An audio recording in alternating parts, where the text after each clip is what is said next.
सात संगत जी प्यार से कहना जी, धन निरंकार जी। सात संगत जी संपूर्ण हरदेव वाणी में एक पद है 287। मन मंदिर यूं ही न बनता, प्रभु को बिठाना होता है। भक्ति वाला नित नित इसमें दीप जलाना होता है।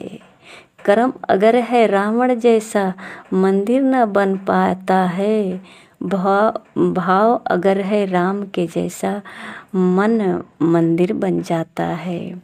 सात संगत जी मन मंदिर की बात सदगुरु कह रहे हैं। सात संगत जी आज कितनी भ्रम में ये मन जकड़ा हुआ है कि मन के अंदर ही मंदिर है, फिर भी ये कहीं और मंदिर की तलाश कर रहा है, कहीं और मंदिर बनाने का प्रयास कर रहा है। सात संगत जी प्रभु को बिठाना होता है। सात संगत जी आज जो है अपने अपने घर में मंदिर हम बना लेते हैं। घर में जिस घर में रहते हैं उसी घर में भगवान का मंदिर बना लेते हैं, भगवान का घर बना लेते हैं। सात संगत जी सतगुरु का एक ज्ञान ऐसा है कि सात संगत जी मानव को ये बात समझ में आ जाएगा कि हम भले परमात्मा के घर में रह रहे हैं, परमात्मा हमारे घर में, हम परमात्मा का घर बनाते हैं। परमात्मा हमारे घर में नहीं, हम परमात्मा के बल्कि गृह में हैं, परमात्मा के गोद में हैं। सात संगत जी जब परमात्मा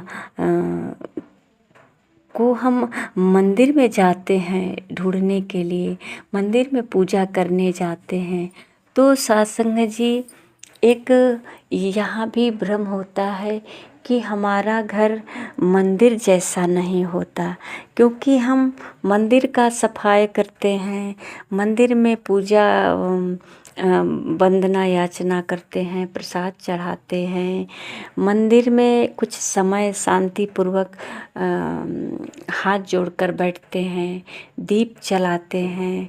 सात संगत जी ये सदगुरु कह रहे हैं कि अगर मेरे मन में भक्ति वाला नित नित दीप न जगा, दीप नहीं, मन के अंदर दीप नहीं जला। सात संगत जी हर मानव के अंदर जो आत्मा परमात्मा का जो स्वरूप है, जो ये परम ज्योति जो है, जिसके प्रकाश से, जिसके शक्ति से ये मानव शरीर का संचालित होता है, ये मानव शरीर के हर एक इंद्रियां अपना अपना इस संसार में कार्य करती है। सात संगत जी ये परमात्मा के शक्ति से ही करती है। और सात संगत जी ये जब सदगुरु के द्वारा ज्ञान की ज्योति जब जल जाती है, यानी कि जो हमारे अंदर परम ज्योति है, जो सात संगत जी संसार की भावनाओं से इस पर जो है भावनाओं की जो पर्दा पड़ गया है, जैसा कि सात संगत जी एक उदाहरण है कि घर में बिजली है और बल्ब लगा भी है, और बल्ब लगा है और बल्ब जल भी रहा है, स्विच ऑन है, पर सात संगत जी अगर बल्ब को हम किसी कपड़े से ढक दें या कोई ऐसा कवर उस पर लगा दें तो हमारे घर में प्रकाश नहीं हो सकता। सात संगत जी बिजली भी है और बल्ब भी है, बल्ब जल भी रहा है, फिर भी प्रकाश नहीं है, धुंधलापन होगा। और जैसे ही उस पर का कवर हम हटा लेते हैं तो सात संगत जी घर में हर तरफ प्रकाश ही प्रकाश हो जाएगा। तो ये जो है सात संगत जी अज्ञानता का जो कवर है, जिसे हम कहते हैं कि संसार में सुबह से लेकर शाम तक भाग दौड़ करते हैं, कुछ काम कर ले, कुछ भविष्य के लिए किया जाए। कुछ मन में ऐसा भाव होता है कि वर्तमान में बहुत पीड़ा हुई, फलाने व्यक्ति ने हमारे साथ ऐसा व्यवहार किया, फलाने ने ऐसा किया। इस तरह का जो हमारे ऊपर बहुत सारे संसार के भाव विचार का कवर चढ़ा हुआ है। जब सतगुरु के चरणों में जाते हैं तो ये सतगुरु स्वयं का बोध करा करके, ये पार ब्रह्म परमेश्वर निराकार का साक्षात्कार करा करके सत्संग जी, ये जैसे ही ज्ञान का ज्योति जो यानी कभर हट जाता है, ये परम ज्योति जो है जगमग जगमग करने लगता है। इसकी प्रकाश से, इसकी किरणें से सत्संग जी सब कुछ संसार में दिखने लगता है। महापुरुष कहते हैं जब इनको प्रकाश से सब कुछ दिखने लगता है तो कहते हैं ब्रह्म की प्राप्ति और ब्रह्म की समाप्ति। सत्संग जी ये सद्गुरु से ही संभव है, ये सद्गुरु ही कार्य कर सकते हैं। इस कबर को सद्गुरु ही हटा सकते हैं, क्योंकि सत्संग जी सद्गुरु को ही पता है कि ये आत्मा के ऊपर इस संसार का काम क्रोध लोभ मोह अहंकार का, अपना होने का, तेरे मेरे का, इस तरह का संसार में जो शरीर का भाव है, यही जो है अंधकार फैलाया हुआ है। तो इससे जो है मुक्त कर देते हैं, ये इस अज्ञान को दूर कर देते हैं। तो सत्संग जी जैसा कि इस अज्ञान को दूर करते ही मानव के मन में प्रकाश ही प्रकाश हो जाता है। तो जब परमात्मा का वास हो जाता है, कहते हैं भक्ति वाला नित नित जिसमें दीप जगाना होता है। सत्संग जी कर्म अगर है रावण जैसा, यानी कि अब रावण वाला कर्म नहीं रह गया है। सतगुरु ने ऐसा ज्ञान का ज्योति जलाया है कि अब सब कुछ साफ दिखने लगा, अच्छा कर्म हो गया। सबके साथ प्यार व्यवहार भाईचारा, सबके कल्याण की भाव, सबके साथ जो है मिलवर्तन का भाव। अब किसी के प्रति मन में द्वेष नहीं है, बैर नहीं है, इस सब के साथ अपनेपन का भाव, एक ऐसा नया परिवर्तन आ जाता है। मानव के जीवन में ऐसा क्रांति होता है जिसके वजह से ये मन मंदिर बन जाता है। और मन मंदिर बन जाता है सत्संग जी, तो अब भगवान को कहीं और ढूंढने की ज़रूरत नहीं पड़ती है। जो आता है इसके पास, इस मानव के पास जो आता है, कहते हैं कि भाव अगर है राम के जैसा, मन मंदिर बन जाता है। तो सत्संग जी जब राम के जैसा भाव होता है, जब सद्भाव यानी कि अब अंदर मिलवर्तन का, दया का, ये सब गुण जब आ जाता है, अपनेपन का भाव जब आ जाता है, तो ये कल्याणकारी आत्मा जो भी इसके पास आता है सिर्फ कल्याण ही सबका करता है, परोपकार ही करता है। तो सत्संग जी ये मंदिर के समान हो जाते हैं। अब इनके लिए कहीं मंदिर बनाने की ज़रूरत नहीं होती है, मंदिर में जाने की ज़रूरत नहीं होती है, ये चलते फिरते स्वयं मंदिर बन जाते हैं। और सत्संग जी इतना तो ज्ञान सभी को है कि सबके अंदर परमात्मा का अंश है, क्योंकि पहले से महापुरुषों का जो है शास्त्रों में जो अनुभव है उसे अध्ययन कर चुके हैं कि ईश्वर अंश जीव अविनाशी, ये बहुत बार पढ़ चुके हैं। तो पता है सबको कि ये आत्मा परमात्मा का स्वरूप है, ईश्वर का अंश है, ये अमल है, ये बहुत शुद्ध है, ये जो है सामर्थ्य है, इन सब की जानकारी है। पर सत्संग जी बोध नहीं है, विश्वास नहीं, क्योंकि देखा नहीं है ना, केवल सुना है, केवल अध्ययन किया, पढ़ा है किताबों से, महापुरुषों का जो है जो अनुभव लिखा है उसको केवल दोहराए पढ़े हैं। तो सत्संग जी, जब इस सतगुरु के द्वारा जब साफ साक्षात्कार होता है तो अब भाव बन जाता, अब बोध हो जाता है। कहते हैं कि सतगुरु के ज्ञान से जिसका बन गया मन सुंदर है, ऐसा जन ही चलता फिरता जग में पूजा का घर है। अब सत्संग जी, जब सतगुरु का ज्ञान जिसके अंदर ब्रह्म का ज्ञान का दीपक जल जाता है, ब्रह्म ज्ञान हो जाता है, सारे भ्रम खत्म हो जाता है। अब इसका मन अब सुंदर हो गया।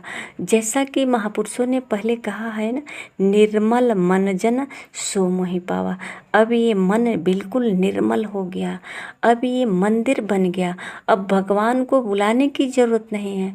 ये सुगंधित, ये अमल है, ये जो है अब मन सुंदर आसन लग गया इस पर, इसमें प्रेम का, ये मैलवर्तन का, अपनेपन का, अब परमात्मा सब में है।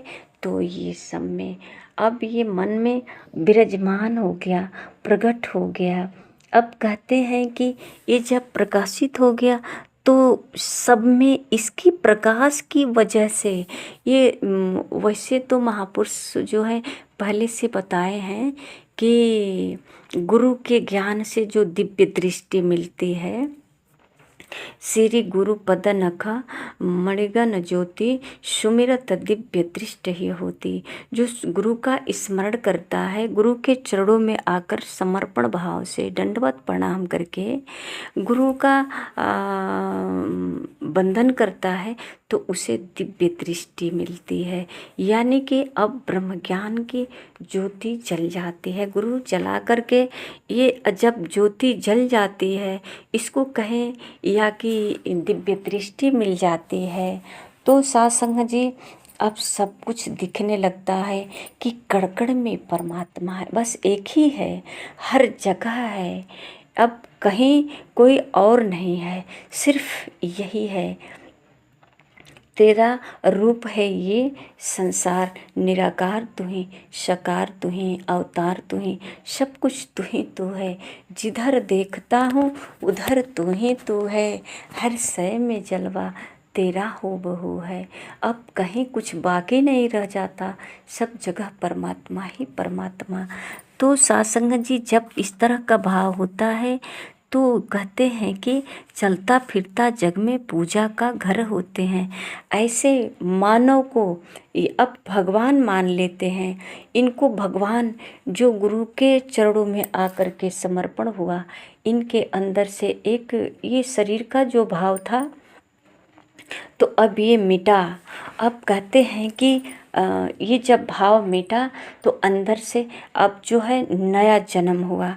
तो नया जब जन्म हुआ तो ये पूजा का घर बन गए। हर जगह इनकी मान सम्मान, पूजा होने लगा। इनको लोग भगवान कहने लगे, इनसे कल्याण होने लगा सबका। इनके एक एक शब्दों को ग्रहण करके अपने जीवन में कल्याण करने लगे, अपनी मंजिल तक पहुंचने लगे। अब एक वैद की तरह आपने, सतगुरु ने अपने शब्दों से सबको पुल बनाया। इस किनारे से, जन्म के किनारे से मृत्यु के किनारे तक, यानी कि ये जो जन्म और मृत्यु का बीच का जो जीवन है, ये बहुत सुंदर तरीके से सजाया है। पर सत्संग जी, अज्ञानता के कारण इसमें बहुत सारी उलझने रहती थी और रहती है। पर सतगुरु ने इसे जितनी विस्तार से सजाया है, जितना सुंदर से सजाया है, अब इसमें हरियाली आ गई, अब इसमें सुंदरता, निखार आ गया। अब जीवन जीने में कोई कठिनाई नहीं।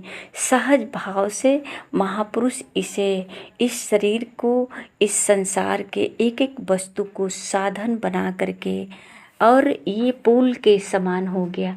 इन्हीं के माध्यम से परमात्मा तक पहुँचे। ये 9 प्रकृतियाँ, सूरज, चाँद, सितारा, हवा, जीव, आकाश, अग्नि, जल, धरती, पानी, इन सब का जो विस्तार है ना, प्रभु ने किया है। इन सबसे परम 10वां द्वार, ये इसमें सब ब्रह्म समाया हुआ है। पर सत्संग जी, कैसे दिखे नहीं दिखता, बिना सतगुरु का नहीं दिखता। कहते हैं नफरत से न संवरने वाला मन संवरेगा प्यार से, कहे हरदेव हरि सुमिरन से, सतगुरु के एतबार से।